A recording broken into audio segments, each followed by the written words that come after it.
malam pemirsa, kembali lagi kepada saya Putri Ananda di Info Menarik.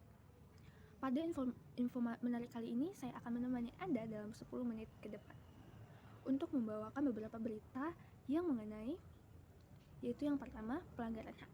Pelanggaran HAM merupakan setiap perbuatan seseorang atau sekelompok orang termasuk aparat negara, baik disengaja maupun tidak disengaja, atau kelainan yang secara hukum mengurangi, menghalangi, membatasi, dan jenis-jenis cybercrime, dan atau mencabut hak seseorang. Adapun contoh pelanggaran hak antara lain, yang pertama yaitu membunuh orang, yang kedua menyakiti orang, yang ketiga melarang anak bersekolah, yang keempat mendiskriminasi seseorang. Kemudian kita berlanjut kepada berita yang kedua, yaitu pengingkaran kewajiban. Pengingkaran kewajiban ialah tidak melaksanakannya sebuah tanggung jawab yang seharusnya dilakukan seseorang, seperti pengingkaran kewajiban di sebuah negara. Mestinya kita sebagai warga negara mempunyai kewajiban-kewajiban seperti sebagaimana kasus pelanggaran hak warga negara, membayar pajak yang telah ditetapkan di dalam Undang-Undang Dasar, kewajiban mematuhi peraturan lalu lintas, dan masih banyak lagi. Adapun contoh pengingkaran kewajiban antara lain yaitu pertama, tidak membayar pajak. Kewajiban warga negara untuk membayar pajak, padahal kewajiban membayar pajak sudah ditetapkan pada pasal 23 ayat 2 Undang-Undang Dasar 1945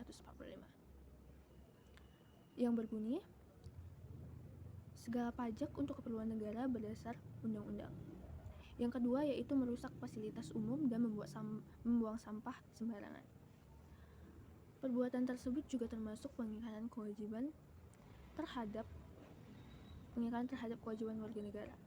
Yang ketiga yaitu seorang siswa tidak pernah belajar dan selalu mencontek pada saat ujian. Perbuatan tersebut merupakan pengingkaran kewajiban. Yang keempat yaitu seorang ayah yang tidak memberikan nafkah pada keluarganya.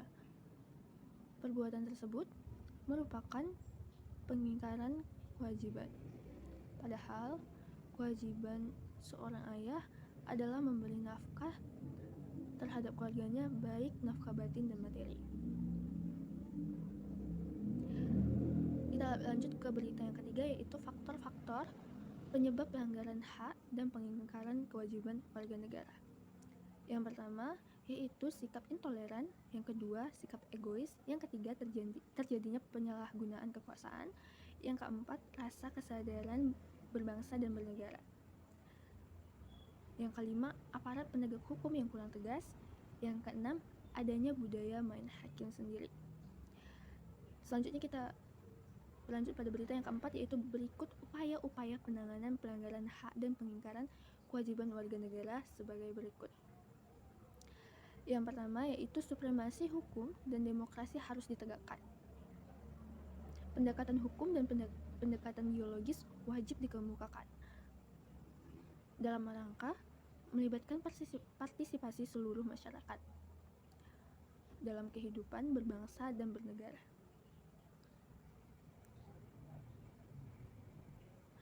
Para pejabat penegak hukum wajib memenuhi kewajibannya dengan memberikan pelayanan yang baik dan adil kepada masyarakat. Memberikan perlindungan kepada setiap orang dari tindakan melawan hukum dan menghindari ketindakan kekerasan yang melawan hukum dalam rangka menegakkan hukum. Yang kedua yaitu mengoptimalkan peran seluruh lembaga selain lembaga tinggi negara yang berwenang dalam rangka penegakan hak dan kewajiban warga negara,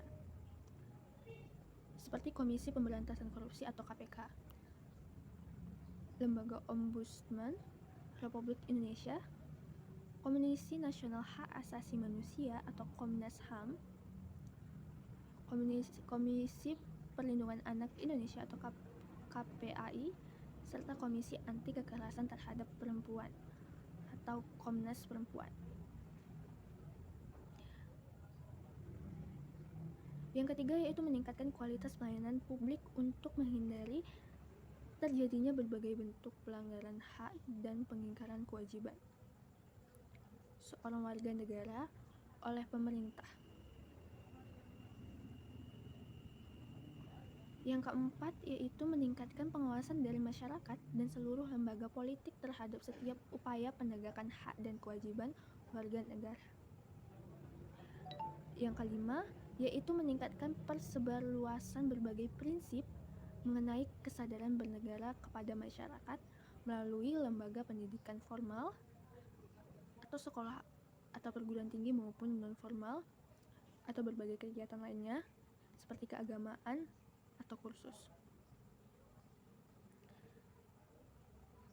Yang keenam yaitu meningkatkan profesionalisme lembaga keamanan dan pertahanan negara. Yang ketujuh yaitu meningkatkan kerjasama yang harmonis dan rukun antar kelompok masyarakat atau golongan dalam masyarakat agar bisa saling menghormati keyakinan dan pendapat masing-masing.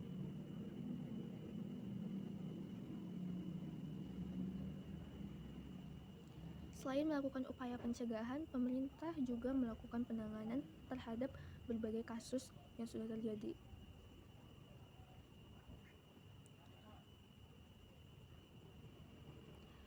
Berita yang kelima yaitu tugas pokok Polri atau Kepolisian Pasal 3.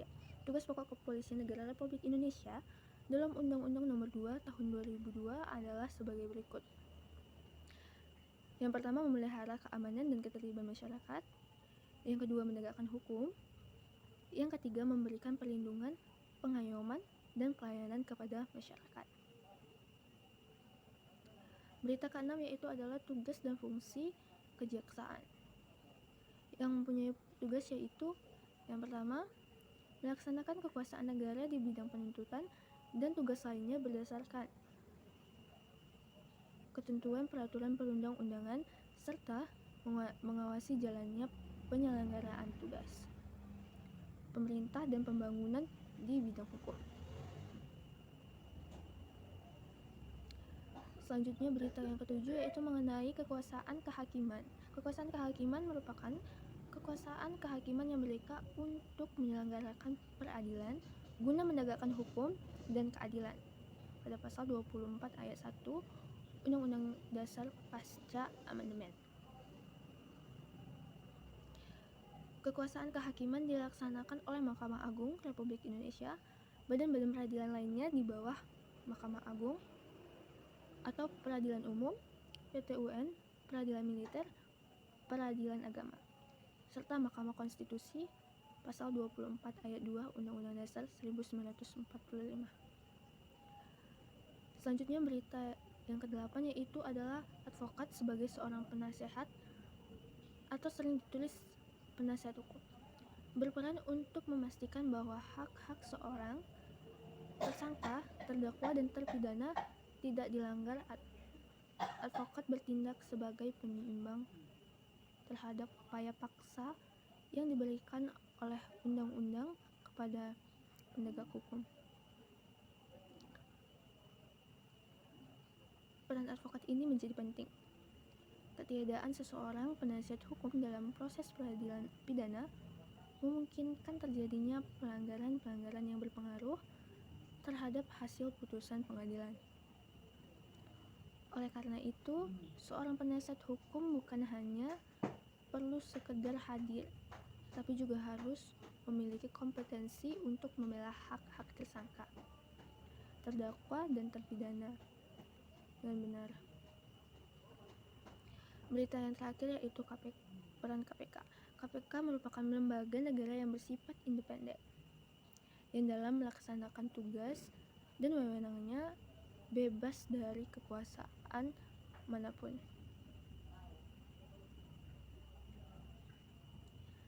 Visi KPK adalah bersama elemen bangsa mewujudkan Indonesia yang bersih dari korupsi, sedangkan misi KPK adalah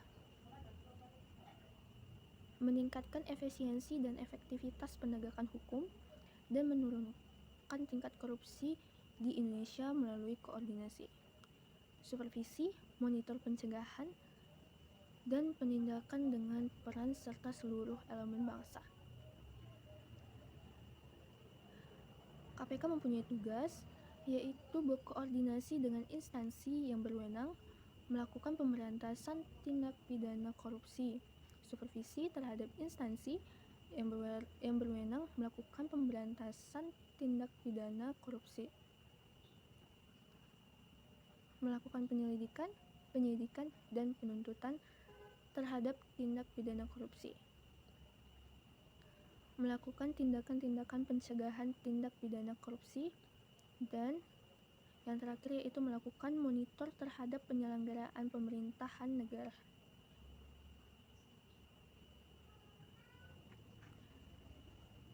Sekian dari video saya, semoga bermanfaat. Saya akhiri. Wassalamualaikum warahmatullahi wabarakatuh.